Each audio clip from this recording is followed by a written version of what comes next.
the big fish. So it starts with some sadness.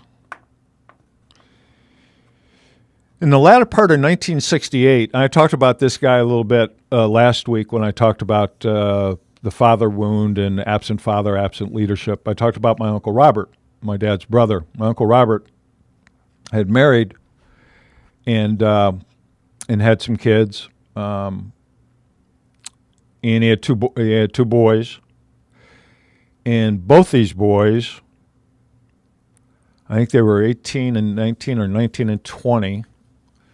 In the end of 1968, they both died. They were both in the Army, and they both died in Laos, which, if some of you know your history, we weren't actually supposed to be in Laos. The fight was supposed to be in Vietnam, but we bombed the crap out of Laos for years. Back then, obviously, no social media, so it's like it was easier to cover that stuff up. But at any rate, within a matter of months, both my cousins came back to the United States in body bags from being killed in Laos. So, which is a horrible way to start a podcast, right? But it got me thinking. And you got to remember the times. Vietnam was at its height. There was craziness. I mean, crazy.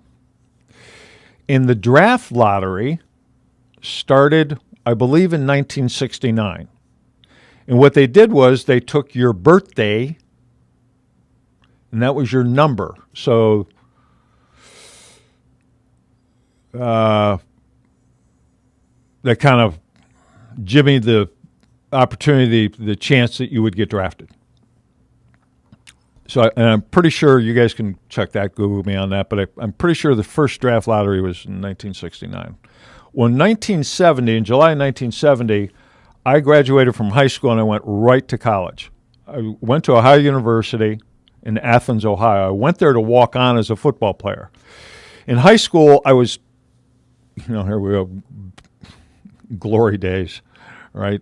I'd quit playing basketball my junior year, decided to concentrate on football.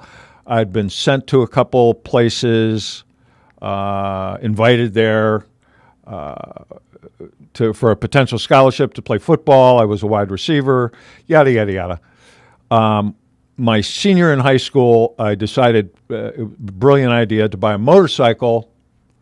That's a whole nother story that really doesn't have anything to do with this story. But anyhow, I hurt myself on this motorcycle. Actually, it is kind of part of the story. I'll go ahead and tell it. So literally the first week I got it, I decided it was a Triumph 500. No, it was a 650 Bonneville, green and silver. So at any rate, I thought it would be a really awesome idea. It was summer two-a-days in high school. I thought it would be a really good idea, and we at lunchtime, everybody, the players, the coaches, and everybody, we had like lunch on this knoll right across from the stadium where we played and practiced. And there was a practice field then across the way. I played out in the country, but it was a pretty big school. It was a big area in Geauga County, Ohio. Chesterland, West Geauga High School is where I went to school. So you guys can fact check me on this stuff if you want. Some of it you can, some of it you can't. Some of the people in this story are dead. Some are whatever. But at any rate, I thought it'd be a really good, so everybody was eating lunch, so I thought it'd be a really good idea to put my jock strap on, my football helmet, and my football cleats, and run and take my motorcycle that I didn't know what the hell I was doing, and run it over everybody's lunch. I thought that would be really funny. So that's what I did. And I'm roaring over everybody's lunch. Everybody's throwing shit at me, yelling at me, just madness. And I come up to, I see approaching a hill, like a steep hill that was at the back of the gymnasium of the high school. And we were just on a knoll just above that. And it was, I don't know, 30-foot drop maybe or something. And I'm approaching that, and I freak out on the brake. So instead of doing the right thing with the brake, I put my feet down. I had football cleats on. And it was like wood cracking. It was like, and my left leg was done. So my thoughts of going to play college football for free went away. Now, our team doctor was actually a podiatrist, and he took care of me. And we're talking about 1970. Actually, no, I graduated in 70. So actually, this is the fall of 69. I can remember I can't if it was any sooner than this, muscle stem, the muscle stimulator that every chiropractor has now, and whoever, they do that to my leg. So I got the cast off. They did that to me, and then I was going to play. I think I was 5 games into the season, and I can remember the head coach emptying out the locker room, say, "Lockard, stay, hold on here." My dad was in the locker room, and my dad was like, "Hey, never had a game, never in the locker room." So there was a head coach, my dad, and the team doctor, and they told me to lay down on a bench in the locker room, which I did. I'm 17, 18-year-old kid or whatever I was. And I look out of the corner of my eye, and here comes the doctor, and I know shit that the needle was this long. And with the tube and everything, I'm talking about he was holding it in his fist. And he hit my heel because I had a broken bursa bone, I guess it was. And you talk about pain, pressure, heat, like bang, bang, bang. And then 60 seconds later, like no feeling at all. Went and played a whole game. Caught a couple passes. Next day, I could not walk. And I did that every week for like 4 or 5 weeks or something like that. So all the scholarships went away. So I walked on to OU, Ohio University in Athens, Ohio. I was a tackling dummy for about a week and a half and quit because, it's like I was competing against like 23, 24-year-olds that had come back from Vietnam, were married, had kids, like actual men. That actually had fully developed frontal lobes, unlike me, who was a knucklehead kid. So I decided I'm not going to be a tackling dummy. I'll be a hippie instead. So I can remember it was early July, and I don't know, you can Google this. I don't know when the draft lottery was in 1970, but it was early in July, because it was somewhere around July 4th. And we had a party. At the time, I lived in a dormitory called Bush Hall that was at the bottom, if anybody knows Athens, Ohio, or Ohio University. It was at the bottom of what's called Jefferson Hill. It was this, to call it a hill is a misnomer for sure. It was like a right angle. It was amazing. It was like a workout going up and down the thing to get to town. But at any rate, so we're going to have a draft party. And everyone thought it'd be very cool to wear a placard with your birth date. Mine's October 28th. So have your number 28 on your placard. Everybody's getting stoned, tons of weed, all kinds of drugs, and a lot of liquor, cheap beer, whatever it was. And we're just having a good old time, and they're announcing the draft lottery. I don't know if it was on the radio. I don't know how we got it. I don't recall. I was pretty wasted, frankly. So they're going through the numbers, and boom, October 28th. And it was like the room went silent. And everyone looked at me, and I don't know, there's probably 30, 40 people there.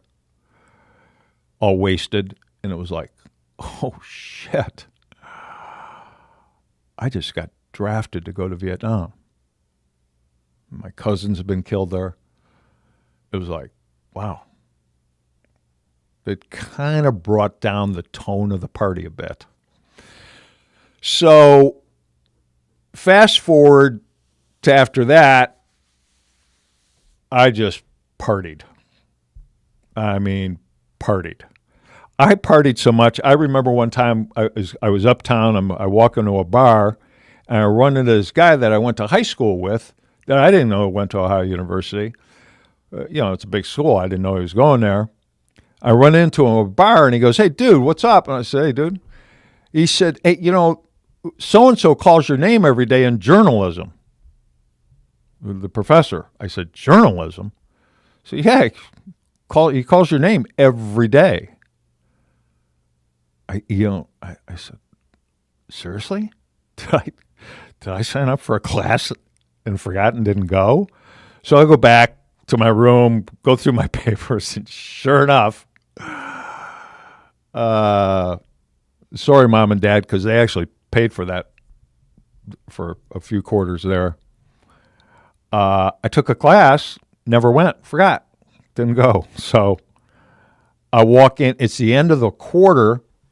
I walk into the classroom, introduce myself to the professor to take a final. Now, in the meantime, because of my relationship with the football team had every single test that had ever been administered by any professor in the history of Ohio University in a vault, not a vault, like a room like twice the size of the studio with every test. So I looked up this guy's test. So I studied the test. I aced the test. So the professor goes, "Dude, look, that ain't happening. You're not going to come to a single class and get an A on the final and pass you. I'm not going to do that." So we got a couple choices here. I can suspend you. I can kick you out of school for cheating because you've obviously cheated. I can let your parents know that you blew whatever, a few $100s on this class, or you can take it again and actually attend. What would you like to do? I said, I would like to pick door number 3. I would like to actually attend again. He said, "Okay, well, your parents are going to have to pay for it again." So I had to end up having that discussion with him anyway. So as it turns out, I end up flunking out of school. What a shock. What a surprise. Now, at the time, as long as you were going to college and you weren't flunking out, you actually couldn't get drafted or not go. But I lost that deferment. I ended up going. So, hey guys, share this out. Be awesome of you if you do that. So,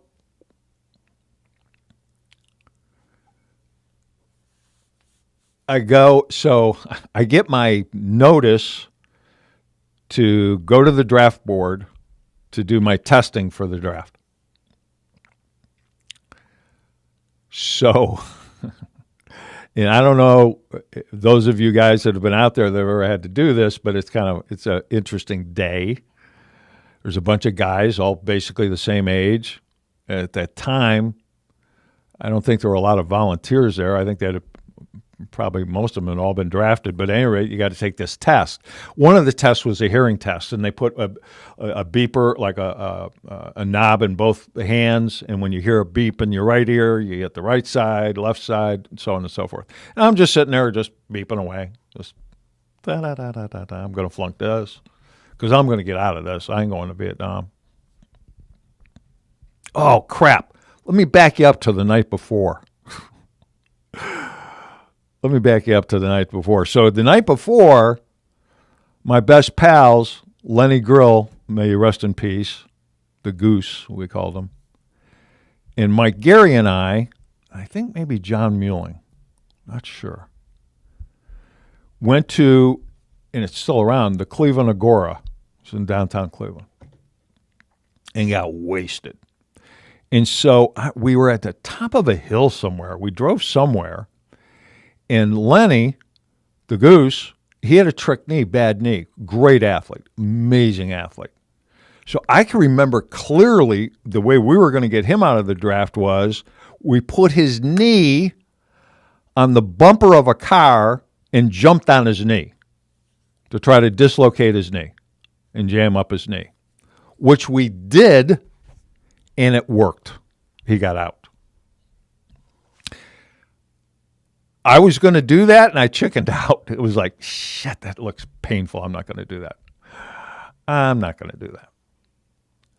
So the next day, end up going, got a hangover. So I'm going through the beepers. Then they do an ear test, and I'm like, on purpose failing that. Eye test is like, I don't know, GQO maybe, or 2? I don't know. Just screwing everything up on purpose. Test after test after test after test. At the end of it, then they sit you down with a guy, and I forget what the verbiage was, but if you're a conscientious objector, if there's any reason that you feel that you shouldn't go, blah, blah, blah, blah. So I said, yeah, dude, I want to talk to somebody. So I sit down with this guy, and he's all full uniform and so forth, crisp, clean, military guy. Forget what rank he was or what his thing was, but he said, okay, well, what's your story, kid? I said, well, here's the deal. I'm a drug addict. I smoke a lot of weed. I smoke weed every single day. Matter of fact, I'm stoned now. And probably wouldn't be a really good candidate to be in the Army. Probably not a good idea to give me a gun. Not quite sure I said that, but it's the truth. What he said to me was, kid, you're going to love Vietnam. There's awesome weed there, and it's everywhere. It's like you can get stoned all the time. Boom, rubber stamp, you're going. So it's like in the mail, I don't know, week, 10 days later, whatever, I get my classification to the military. I think it's 1A, or I think that's what it was or what it is. That, you're good to go, dude. So at that time, unbeknownst to me, my mother, God rest her soul, that sweet woman, writes the president a letter, a handwritten letter, talking about my cousins, I'm the only son, yada, yada, yada, and why I shouldn't go. And sends it literally to the president. So, I didn't find this out until at the end of this story. You'll find out about it. So I'm up to now so I'm still going to college. I'm still going to OU, and I'm just hanging out, partying. And, my parents are paying for it. Like I said, they paid it for a couple quarters. I ultimately ended up going back I went to Kent State for a while, and then I went to Northwood Institute, which is an automotive marketing school. So, and just a sidebar for a minute here, ladies and gentlemen, there'll be some automotive stuff here, and I think that along the way, some of these stories might add up to probability, storytelling, the fact that people can change.